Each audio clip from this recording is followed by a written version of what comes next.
For years, one of the biggest problems with franchise mode is that players never really acted like actual people. Guys would sit on bad contracts, nobody ever held out, nobody would demand trades, and contract negotiations were basically just moving numbers around on a screen and hoping the player said yes. Now, I just got done reading through the entire Madden 27 franchise deep dive, and I'm not gonna lie, when I first saw words like the Persona engine, I said, oh, here we go again. Because you know, when it comes to any of these sports games, publishers always like to give things fancy names, and in the past, we've seen some good things happen, but we've also seen some other things hyped up that just didn't really work. Now, on paper, franchise mode, in my opinion, looks like it's finally getting to that spot that we really have wanted it to be at for a long time. Will all of this stuff work? That we'll have to wait and see, but let's break down everything you can expect in Madden 27. We're talking things like player holdouts, trade demands, interactive contract negotiations, a completely new free agency system, and much more. Now, they also haven't released a bunch of footage for franchise mode, so I'm going to have to use some of the footage from the opening drive event.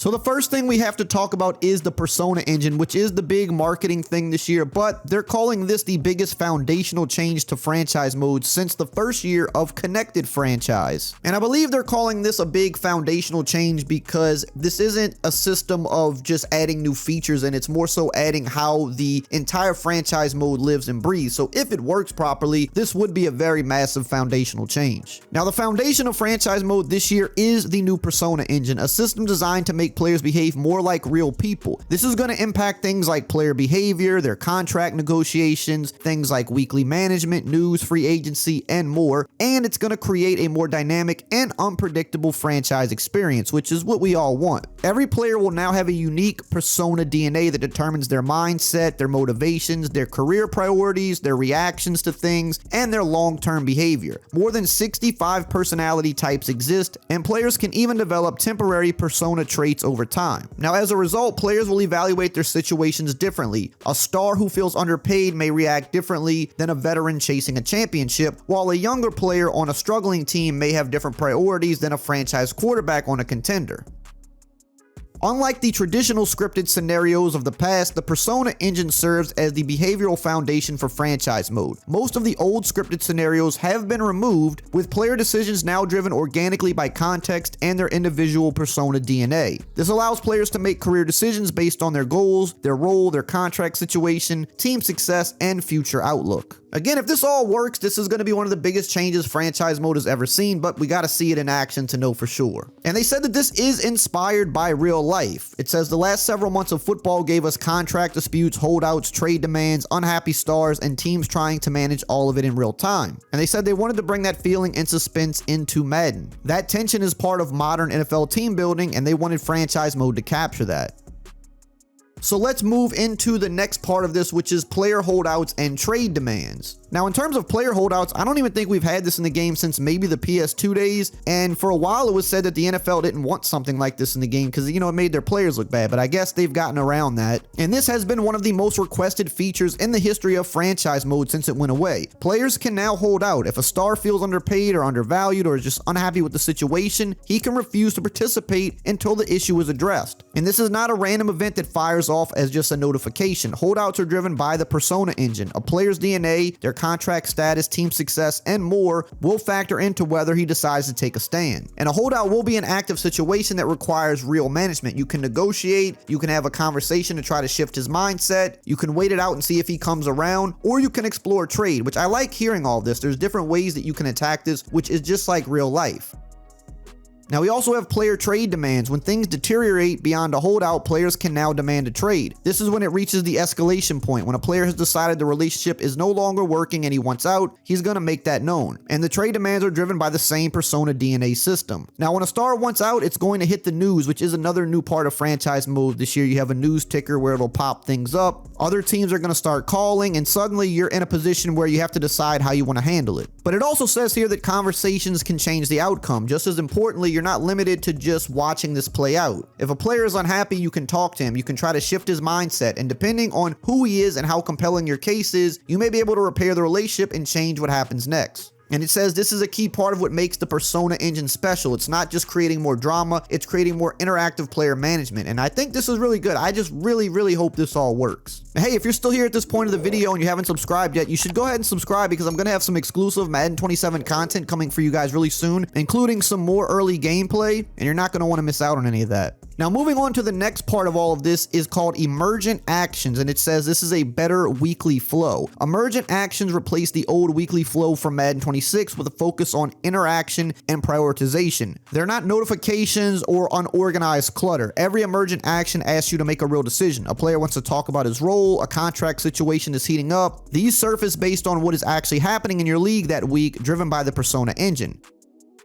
Emergent actions are designed to bring the most important things you need to care about every week to you and transform weekly management from mature into meaningful decision making. This is one of the clearest examples of the Persona engine changing the actual shape of franchise. A player issue does not live in some disconnected screen. It becomes part of your week, just like weekly strategy became a meaningful part of your week in Madden 26. You can also now delegate actions to your staff. When you do, you will see exactly what your staff plans to do before you confirm. So there's no guesswork or no blind delegation. Now, we spoke a little bit about news previously, but let's go a little deeper on that now. There's a new system for getting news that is built into Madden 27. A persistent news ticker now runs across every screen, so you never miss what is happening around the league. Major stories trigger breaking news alerts with picture-in-picture, presentation, and Scott Hansen audio. And a dedicated news center screen is accessible from anywhere in franchise. Depth chart, season stats, the news center is always one button away. You'll never have to hunt for it. The news center includes filters so you can narrow down just your team, just your multi-user league, specific story types like trades and draft coverage, or league-wide news. You have total control over what you're seeing.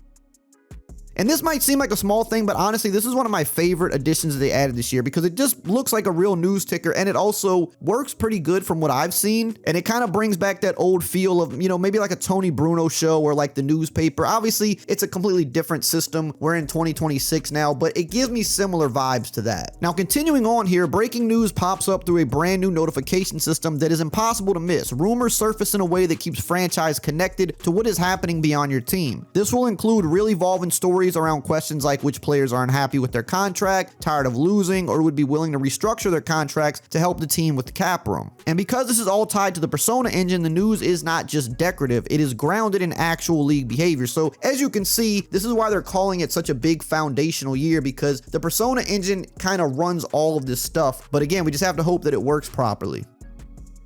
Now, this brings us to the next really big thing about franchise mode this year, and that's interactive contract negotiations. Contract negotiations have been completely rebuilt in Madden 27 with a new multi-session negotiation mini-game designed to create a more interactive back and forth between the players and the teams. Negotiations now include patience and interest meters, as well as curveball moments that can change the direction of a negotiation. Because negotiations are driven by the Persona engine, each player can value different things and approach contract talks differently. So for example, discussions may begin with salary demands but can shift toward guarantees, contract length, team role expectations, or other priorities based on a player's personality. Your decisions throughout the negotiation impact both the patience and the interest. If patience reaches 0, the negotiation will end, while reaching 100 interest allows you to complete the deal and sign the player. Players can now introduce unexpected demands and take negotiations in different directions, creating unique experiences from player to player. The new negotiation interface also displays player ratings, persona DNA, and statistics, which will allow you to evaluate players without leaving the screen, which is another huge plus.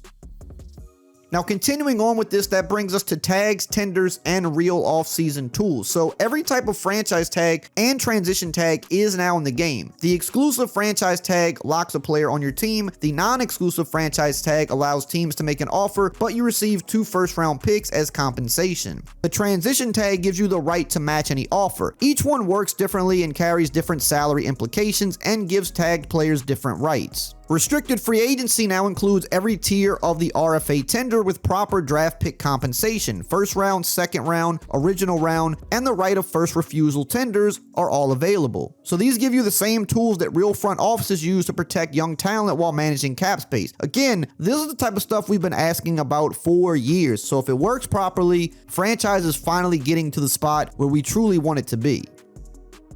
And that brings us to free agency, which was redone a few years ago, but they have now redone it yet again and has made it a little bit crazier, but I think a lot of people are going to like this. Free Agent Frenzy is a new live offseason event where all 32 teams compete to sign free agents during a compressed 12-hour window that simulates the opening hours of NFL free agency. Teams advance hour by hour, deciding when to be aggressive and when to hold back. Player ratings, stats, and persona DNA are all available on the event screen to help inform decisions. Now, because all teams are going to participate simultaneously, Free Agent Frenzy creates a more competitive free agency experience where every decision can impact the market. Madden 27 is also introducing undrafted rookie free agents. After the draft, undrafted prospects enter a dedicated signing window that functions as a second Free Agent Frenzy event. This gives every team an opportunity to compete for overlooked prospects and add developmental talent before the preseason. This kind of reminds me more of how free agency was back in Madden 12, I believe. It was a little more chaotic. It had a timer and things like that. This is obviously a little bit different than that system, but I think this kind of helps simulate how chaotic real life free agency actually is.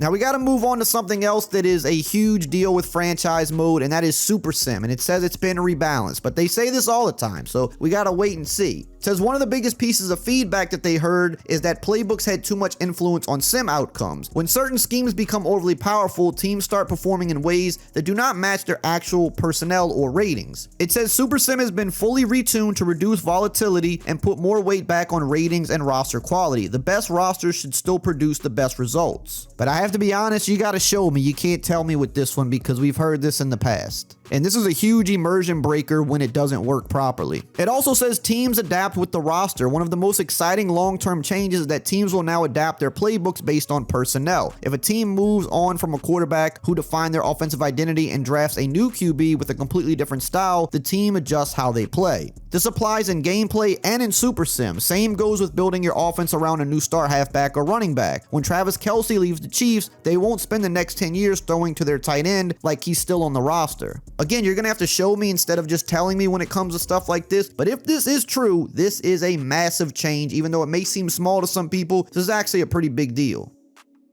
We also have a real coach mode finally. Not every franchise player wants to control every snap. Some want to just be a strategist. Coach mode will give you that experience. You can call the plays, manage the roster, handle emergent actions, and let your players execute on the field. And with the new coach mode settings and camera that they've added to the game this year, it's going to make this experience so much better. We also have real coordinators in the game finally. I was really unsure if this would ever make a return, but this year, the coaching staff got a lot more real. The coaching staff in franchise now includes real NFL coordinators. Your offensive and defensive coordinators are no longer generic stand-ins, but real people with defined identities, adding another layer of authenticity to staff management that has been requested for a long time. They also mentioned college coach archetypes, which is pretty cool. Your coaching career no longer has to end at the college level. The college coach archetype knows that you play Dynasty mode this year in college and will unlock a special coach archetype when you start your career in franchise mode that includes special coach abilities and play sheets that you cannot unlock with any other coach archetype in franchise mode. So this is just another way that they're connecting college football and Madden, which I think is pretty cool.